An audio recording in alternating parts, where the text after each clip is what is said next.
episode on this podcast. Today we will be discussing about inspiring figures or great personalities. And so Manish, why don't you start with some personality Yeah, talk about someone?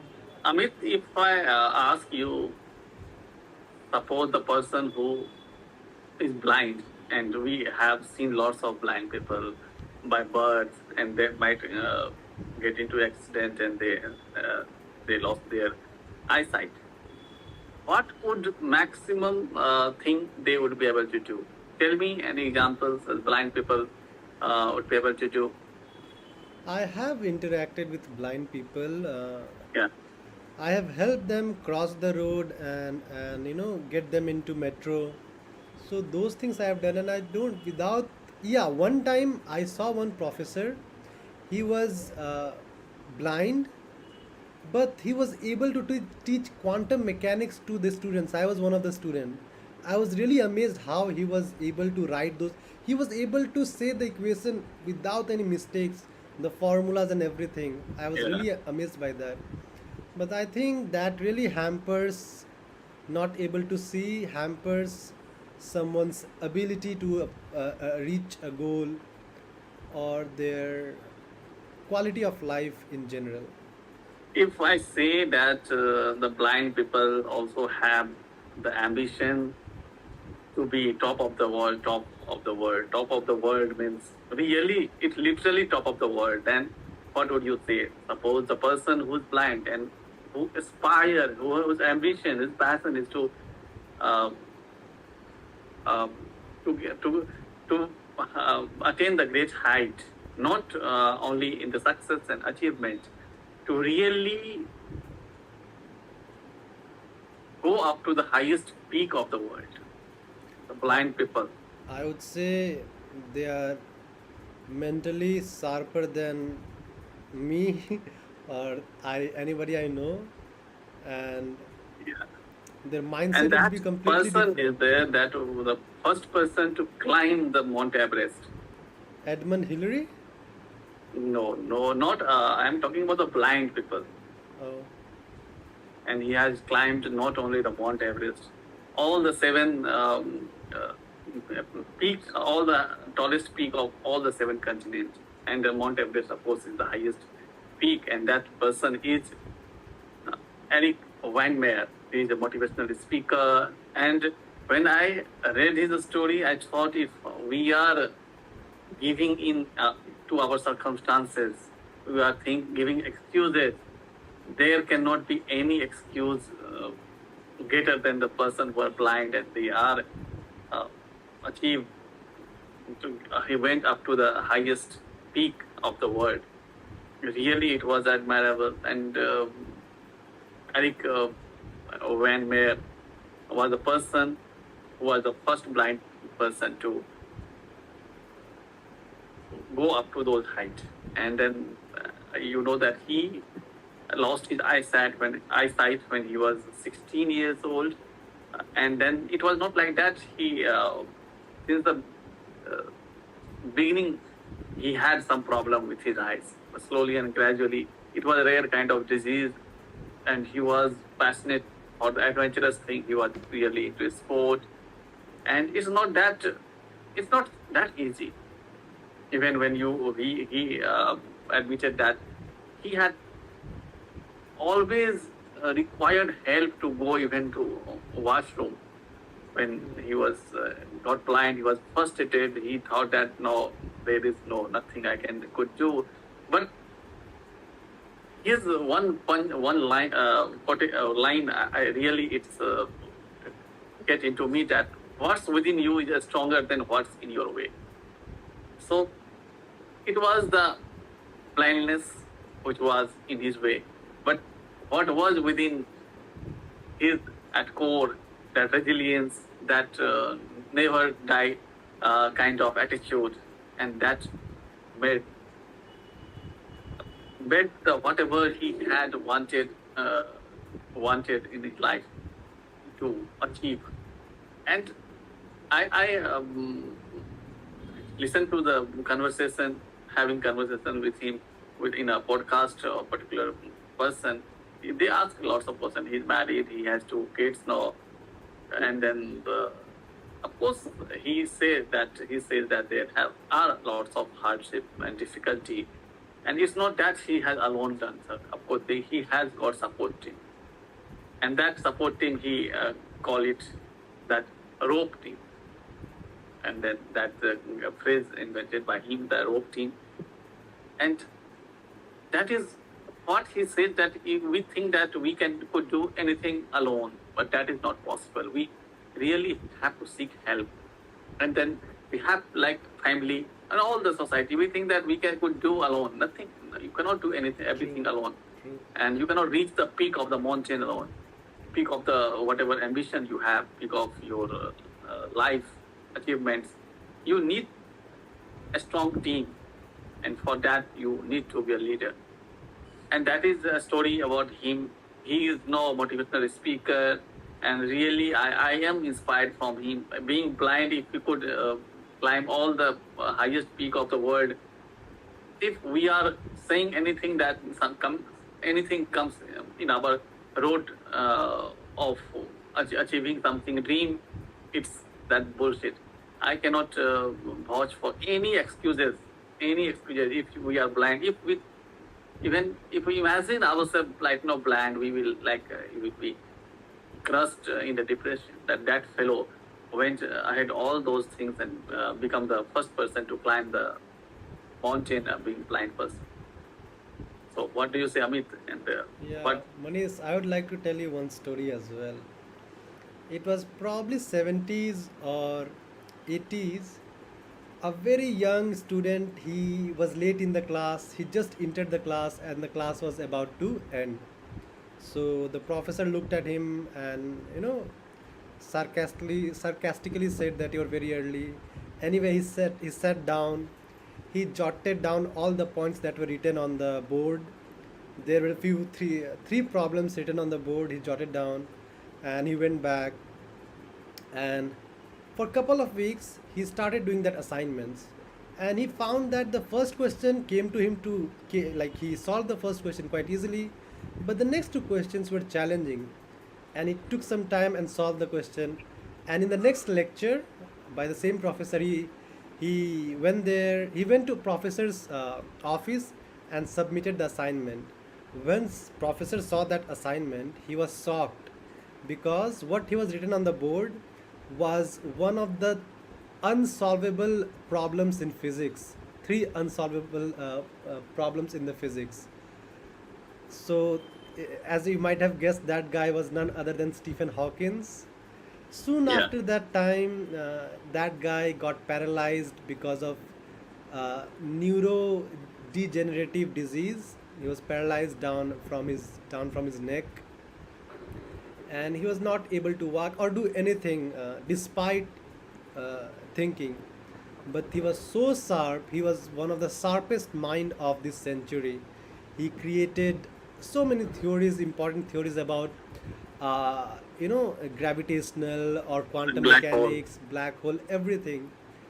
So that guy I find really inspiring. Despite his circumstances, he was able to do things which I guess most of the scientists are not able to do it with their having all their, not having that circumstance, having all their benefits. Anyway, that Stephen Hawking is one of the inspiration I look up to, and also the way he speaks or the words he uses, it really connects to humans. He's not too scientific, use jargons. He talk a lot about hope and life, and when I listen to his talk, it gives me hope. And I find him, I was really sad. I was in the college, even when I came out, it was maths lecture. I came out of the maths lecture. I opened my phone and I realized he Yeah, passed away. It was 2018 probably, and I was really yeah, sad at that time. 3 4 years back. Yeah, Yeah, yeah, it was sad.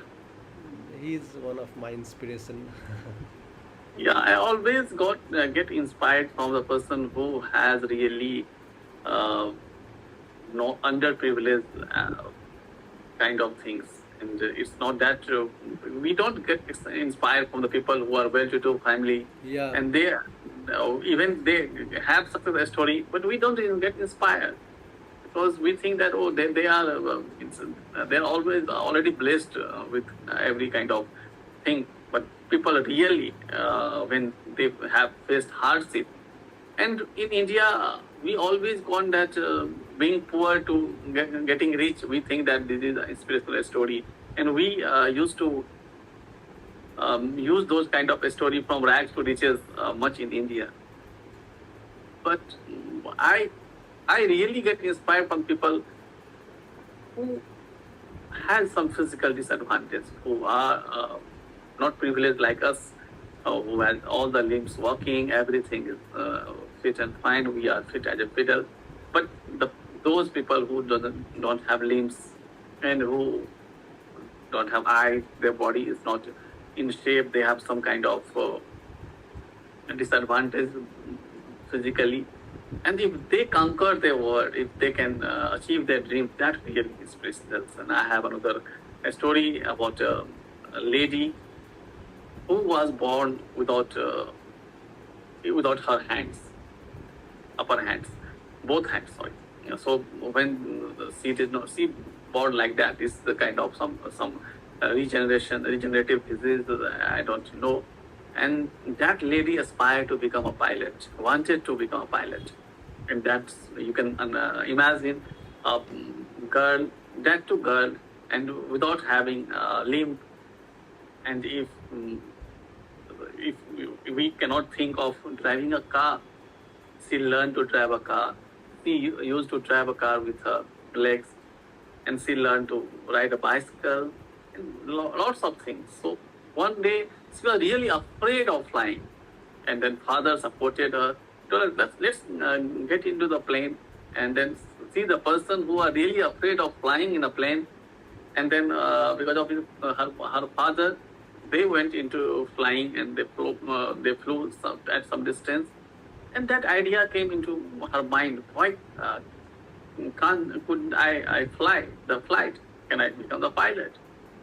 And that was really a buzzword that time. Become a lady pilot was really it was not that prevalent, and that person was not taking this career. Ladies, no, and we don't have a hand, and you wanted to be pilot. It's really a foolish idea people were thinking. But that lady got license and become the first licensed pilot, and she flew the plane, the commercial plane, and that lady is Jessica Cox. I will show her picture Oh, she's without pretty. her, yeah, without hands, without so that her story is that of course is inspirational. And while driving back to my home, I was thinking that we have to speak on those inspirational personality whom we inspire, inspired from. And that moment, I that one thought came into my mind that when I get inspired from those kind of people, why should not I get them framed and hang on our wall, so that always I get inspired. Even they can do if they have some disadvantages. They are not blessed with all we have. Then when they are no conquer their dream, they achieve their dream. If I am not achieving, it's my only belief system. I am the only limiting uh, roadblock between my dream and then if they have all that excuses not to pursue their dream, even though they pursued and they achieved and they become famous, and they are no. He is also a motivational speaker. So that's see how people don't. If depends on you how you take it, how you take your challenges, and then they are really happy. They are really thriving. That see, I am disadvantaged people. I am not as privileged. I as equal as you people, but I have fulfilled my dream. That satisfaction will really take you. And in this connection, I remember, I'm not remembering her name, but I will show you one A lady was there. She got married. She met with an accident from Pakistan. She is Malala, not Malala. Oh yeah, Malala Yousafzai. No, no, no. That is not that. Some different name. She is now motivational speaker. She is a very good-looking lady, and then she motivates people. She is also on wheelchair because she had to lost her leg during the accident, but she did not let her fire in her heart die, and she really become a great inspirational speaker. I, I will uh, I will get back on with their name whenever I will get it next episode. So yeah, I mean, I we am should. Manish. I'm really amazed. People with such disabilities get to do things, get to achieve their goals. Yeah, I'm just amazed they do such things, and they are really inspiring.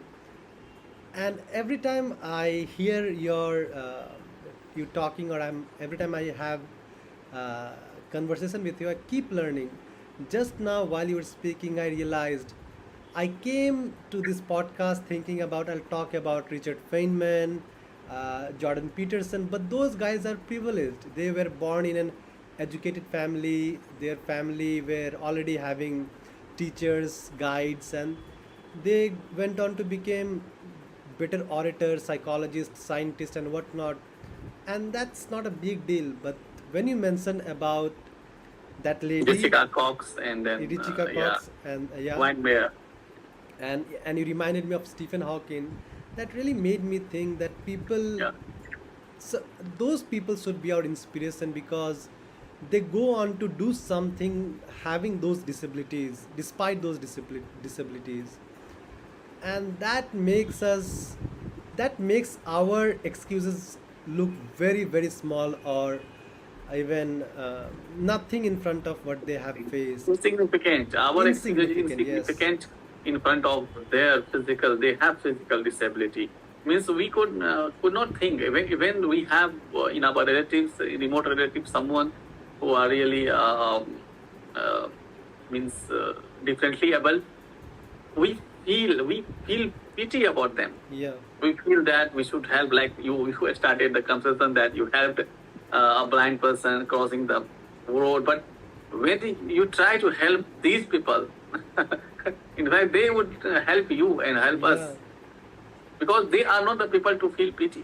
They don't feel pity. Even I have seen people who are differently able. If you go and help them, they will become furious.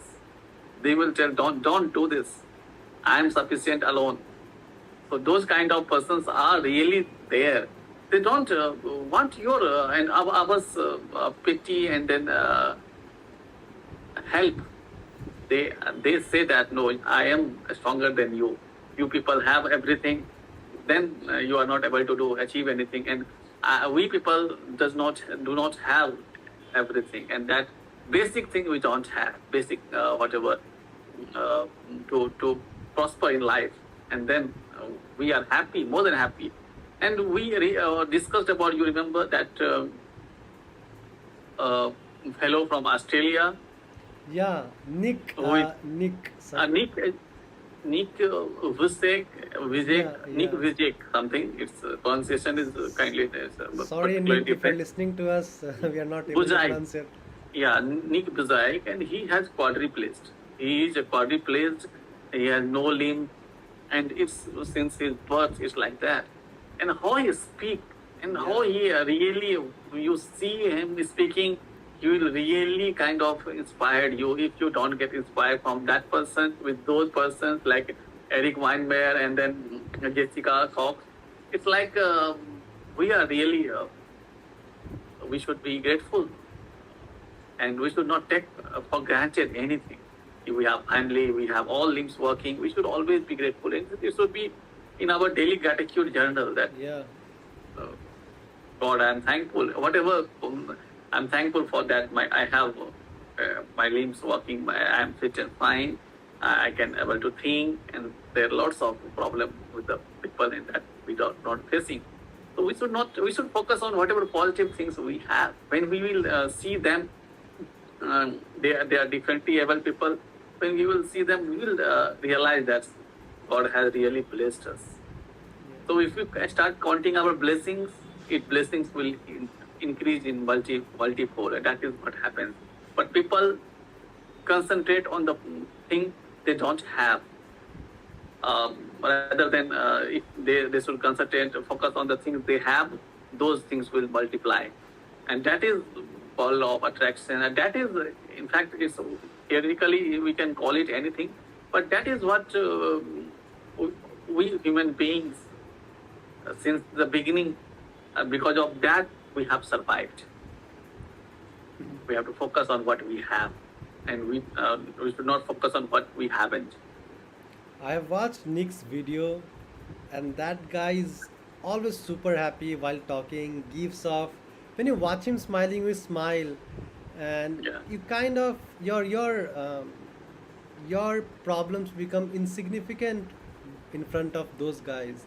And when you mentioned about helping those people like Eric or Jessica, I guess we never will be able to help them, or they will never seek help from us, but they are helping us already. They are inspiring us, motivating us, and most importantly they are giving us the hope that if you put in the right effort, maybe become disciplined and everything, you may achieve your goal. And that hope is what keeps most of us alive. And I Yeah. really want to thank these people for such giving such hopes. Yes, Amit. We will, if it could be done, then we put pictures of those people, Yes, sure, Stephen Manish. Hawkins and then Eric Weinmeier, and so that our audience could relate and they could remember who those people are, and we will keep doing such kind of inspirational people's talk in our. We'll keep doing, keep taking them, and we will discuss their stories in our podcast in every week. Yeah, that can be done, and it's really inspiring to know about them. If today you wouldn't have proposed this idea of inspiring people, I might have never seen this perspective of looking at life. I was idealizing, Jordan Peterson, Richard Feynman, and those guys who had already those circumstances, those things to make them prosper in those fields. But this new perspective is something I learned today. Yeah. So, So it's time to wind up. yeah, Oh yeah. Manish has a busy schedule now. So, with that, we are signing off and see you in our next podcast.